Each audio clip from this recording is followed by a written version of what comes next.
ہماری دنیا کی سب سے طاقتور شے دعا ہے۔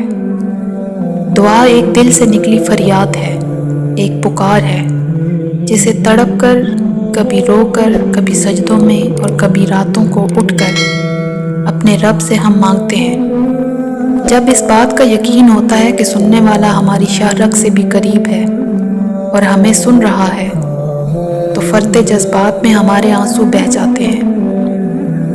اپنی بے بسی اور محتاجی کا احساس بڑھتا ہے تو اس ذات پر یقین مزید پختہ ہو جاتا ہے۔ جب ہم پختہ یقین کے ساتھ دعا مانگتے ہیں تو ہماری دعا ضرور قبول ہوتی ہے۔ دینے والا تو اتنا با اختیار ہے کہ اس کی ایک جنبش اور کن فیکون ہماری زندگیاں بدلنے کے لیے کافی ہے۔ کبھی کبھار ہم ساری عمر دعا کرتے ہیں مگر قبول نہیں ہوتی۔ قبول نہ ہونے میں بھی ہماری ہی بہتری ہوتی ہے، یا پھر اللہ کو ہمارا اس کو پکارنا، یاد کرنا، گڑ گڑانا اتنا پسند ہوتا ہے کہ وہ ہمیں کچھ نعمتوں کا محتاج ہی رکھتا ہے۔ کبھی کبھار یہ ہمارے ایمان کی آزمائش ہوتی ہے، اور کبھی کبھار ہماری دعا میں شدت اور کامل یقین نہیں ہوتا۔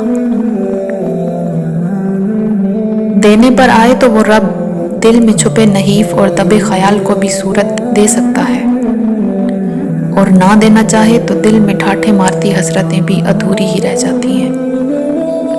وہ مالک بے نیاز ہے۔ میرا ایمان ہے کہ دعا سے پیاری اور خدا سے جوڑ کر رکھنے والی کوئی اور چیز نہیں۔ دعا تقدیر کو بدلنے کی طاقت رکھتی ہے۔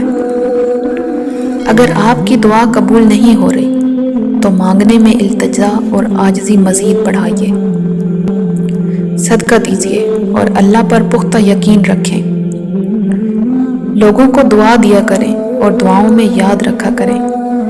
بن مانگے ملنے والی نعمتوں کا شکر ادا کیا کریں، جن میں والدین سر فہرست ہیں۔